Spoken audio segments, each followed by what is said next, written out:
आज हम पढ़ने वाले हैं माइक्रोसॉफ्ट एक्सेल के अंदर मार्कशीट कैसे बनाते हैं। चलिए, मार्कशीट बनाने के लिए हमें सबसे पहले कुछ इस तरह का डेटा तैयार करना होगा और इसके अंदर कुछ वैल्यू फिल करनी पड़ेगी। तो मैं यहाँ पे कुछ वैल्यूज़ फिल कर देता हूँ, जैसे कि रोल नंबर, फिर अपन ने यहाँ पे दे दिया एक नेम, उसमें हमने फिल कर दिए कुछ मार्क्स, और अब हमें यहाँ पर निकालना है इसका टोटल। टोटल निकालने के लिए हमें कीबोर्ड में प्रेस करना होगा इक्वल और टाइप करना होगा सम लगाने के बाद हमें यहाँ पे सेलेक्ट करने हैं ये सारे नंबर और शिफ्ट के साथ ब्रैकेट को क्लोज करके एंटर प्रेस करना है। तो आप देख सकते हैं यहाँ पे टोटल आ चुका है। अगर ये टोटल आप शॉर्टकट से निकालना चाहते हैं तो यहाँ पर आपको प्रेस करना होगा ऑल्ट इक्वल इक्वल, जिससे कि ऑटो सम परफॉर्म होगा और यहाँ पे ऑटोमेटिकली पूरा टोटल निकल आएगा। अब हम यहाँ पे निकालेंगे परसेंटेज निकालने के लिए हमें यहाँ पे लगाना है इक्वल और सिलेक्ट करना है टोटल को सिलेक्ट करने के बाद हम इसे डिवाइड करेंगे कि कितने हमारे सब्जेक्ट हैं उनसे। कितने सब्जेक्ट हैं हमारे पास, 1 2 3 4 5 6 है, तो हम यहाँ पे 6 लिख के एंटर करेंगे। तो देख सकते हैं आप यहाँ पे परसेंटेज आ गया 56.66%। बट अभी ये परसेंटेज में शो नहीं हो रहा है, तो इसको परसेंटेज में शो करने के लिए आपको यहाँ 6 के सामने 20 और लगाना है और उसको 600 बनाना है। अगर 5 सब्जेक्ट हो तो 500, 10 सब्जेक्ट हो तो 1000। अब जैसे ही आप यहाँ एंटर प्रेस करेंगे तो यहाँ पे 0 पॉइंट में आ रहा है। इसको सिलेक्ट करके आपको कीबोर्ड पे एक शॉर्टकट प्रेस करना है ऑल्ट HP, तो ये परसेंटेज में कन्वर्ट हो जाएगा। अगर आपको यहाँ पे डेसिमल्स देखने हैं तो आपको यहाँ ऑप्शन पे जाना है और यहाँ पे क्लिक करना है इंक्रीज डेसिमल पे। तो देखिए यहाँ पे डेसिमल आ चुके हैं, तो हमारे परसेंटेज आ चुके हैं 56.76%। अब हमें यहाँ पे निकालना है रिज़ल्ट एंड लॉजिक। तो रिज़ल्ट और लॉजिक निकालने के लिए हमें यहाँ पे सबसे पहले समझना पड़ेगा कि लॉजिक एक्चुअल में काम कैसे करता है, कि किस लॉजिक के बेस पे हम पता करेंगे कि ये स्टूडेंट फेल है, पास है या इसकी सप्लीमेंट्री आई है। तो चलिए देखिए, स्टूडेंट पास है, फेल है या उसकी सप्लीमेंट्री आई है, ये पता करते हैं हम वो कितने सब्जेक्ट में फेल हुआ है इससे। तो जैसे देखिए, अगर हम काउंट करते हैं कि स्टूडेंट अगर 0 सब्जेक्ट में फेल हुआ है तो उसका रिज़ल्ट क्या आना चाहिए, पास। अगर हम देखते हैं कि स्टूडेंट 1 या फिर 2 सब्जेक्ट में फेल हो जाता है तो उसका रिज़ल्ट आना चाहिए सप्लीमेंट्री। अगर स्टूडेंट 3 4 5 या 6 सब्जेक्ट में ही फेल हो जाए तो वो सीधा फेल हो जाता है। अब अगर हम यहाँ पे देखें तो जैसा आप यहाँ पे देख सकते हैं कि अगर 0 आए तो पास, 1 या 2 आए तो सप्लीमेंट्री, अदरवाइज वो क्या हो जाएगा, फेल। कि अगर पहला लॉजिक काम करता है और 0 आता है तो स्टूडेंट पास हो जाएगा। अगर यहाँ पे 0 नहीं आता है तो हम चेक करेंगे कि क्या उसके वो 1 या 2 सब्जेक्ट में फेल है, तो हम उसे कंसीडर करेंगे एज अ सप्लीमेंट्री। अगर ये दोनों ही नहीं होते हैं तो ऑब्वियसली वो फेल ही होगा। तो हमें थर्ड लॉजिक को लगाने की ज़रूरत नहीं है, सिर्फ इन 2 लॉजिक से ही हमारा काम हो जाएगा। चलिए यहाँ पे हम सबसे पहले तो काउंट करते हैं कि कितने सब्जेक्ट में ये फेल है। तो उसके लिए एक फॉर्मूला है जिसका नाम है काउंट इफ़ आपसे 2 चीज़ें पूछता है, पहली होती है रेंज और दूसरी होती है क्राइटेरिया। अब जैसे मान लीजिए फॉर एग्जांपल, अगर मैं आपसे पूछूं कि आपके पास जो कीबोर्ड है उस कीबोर्ड के अंदर कितनी एंटर कीज़ हैं, तो आप मुझे आंसर दोगे 2। बट अगर आप ध्यान से देखो तो मैंने आपको बताया है कि आपको कहाँ पे काउंटिंग करनी है और क्या काउंट करना है।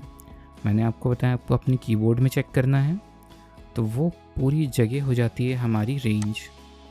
और हमें क्या चेक करना है, तो मैंने आपको बताया आपको एंटर चेक करना है, तो वो है क्राइटेरिया, जिससे कि हमें चीज़ों को ढूंढने में आसानी हो जाती है। तो हमें यहाँ पे क्या ढूंढना है, कितने सब्जेक्ट में टिल्लू फेल हो चुका है। कोई स्टूडेंट फेल कब होता है, जब उसके मार्क्स होते हैं 33 से कम। तो चलिए इसी को हम फाइंड करेंगे। सबसे पहले हमने यहाँ पे लगाया इक्वल और टाइप किया काउंट इफ। आप देख सकते हैं काउंट इफ हमें सबसे पहले पूछ रहा है रेंज, तो रेंज में हमें सेलेक्ट करना है सारे सब्जेक्ट, क्योंकि हम सब्जेक्ट्स को ही चेक करके रिजल्ट तय करेंगे। Then comma. अब ये पूछ रहा है हमसे क्राइटेरिया, कि क्राइटेरिया क्या है, कि किस बेस पे हमें काउंटिंग करनी है। तो हमें देखना है कितने सब्जेक्ट में 33 से कम मार्क्स आए हैं।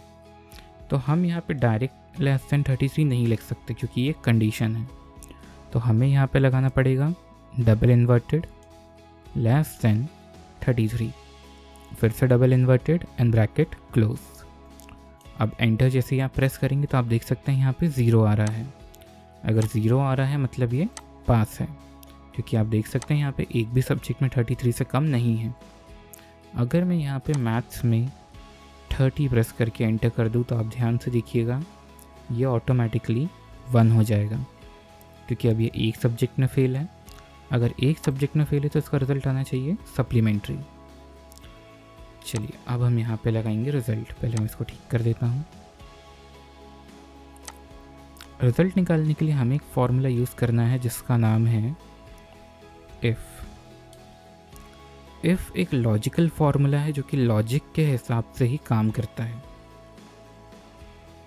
जैसे अगर मान लीजिए मैं आपसे कहूँ कि ये जो नंबर मैंने टाइप किया है ये 50 से ज़्यादा है, तो यहाँ पे मेरी जो बात है वो हो जाती है फॉल्स। अगर मैं कहूँ कि ये जो नंबर मैंने टाइप किया है ये 30 से कम है, तो अब मेरी ये बात हो जाती है ट्रू। तो इसी तरह हमारी कंडीशंस को जो चेक करके ट्रू या फॉल्स की कैटेगरी में रखता है और उसके हिसाब से हमें आंसर शो करता है, वो फॉर्मूला है इफ़। तो इसका यूज़ हम कैसे करते हैं पहले मैं आपको एकदम सिंपल वे में समझाता हूँ। जैसे यहाँ पे मैंने लिखा 50। अगर मैं आपसे क्वेश्चन कर रहा हूँ कि क्या ये नंबर 60 से ऊपर है, तो आपका आंसर होगा नो। तो चलिए अब यही चीज़ हम इफ़ से करके देखते हैं। यहाँ पे हमने लगाया इफ़।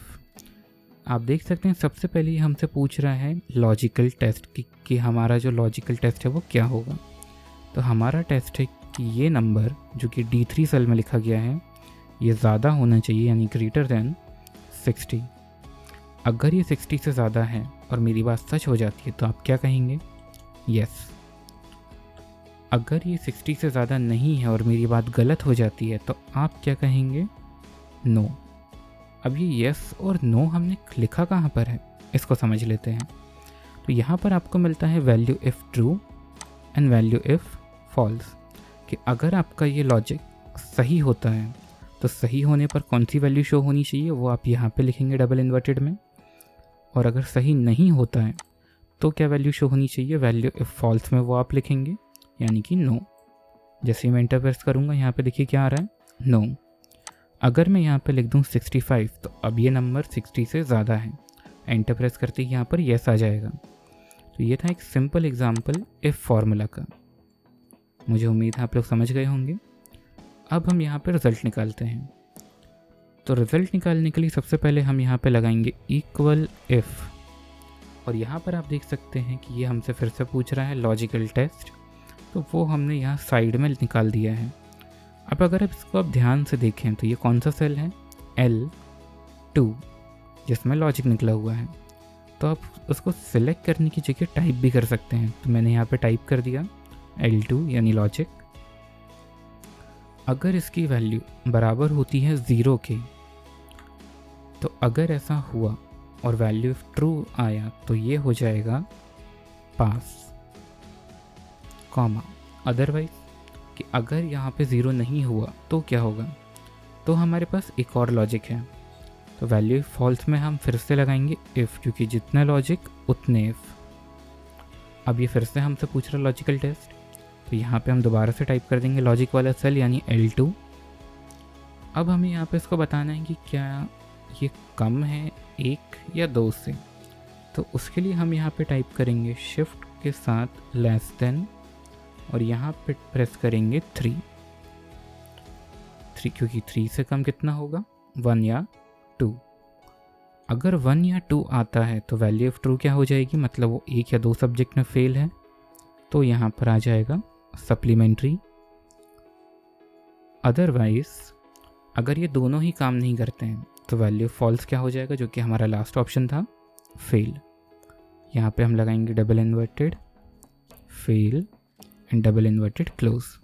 अब हमें ब्रैकेट को क्लोज करके फॉर्मूला को फिनिश करना है। तो आप यहाँ देख सकते हैं हमने 2 टाइम्स इफ़ लगाया है, तो हम 2 टाइम्स ही ब्रैकेट को क्लोज करेंगे शिफ्ट के साथ 1 2 एंड एंटर।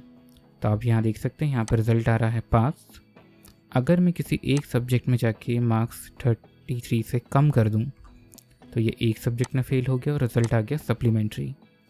अगर हम यहाँ पे 30 लिख देते हैं तब भी ये फेल हो जाएगा और रिज़ल्ट आया है सप्लीमेंट्री, क्योंकि 2 सब्जेक्ट में फेल है।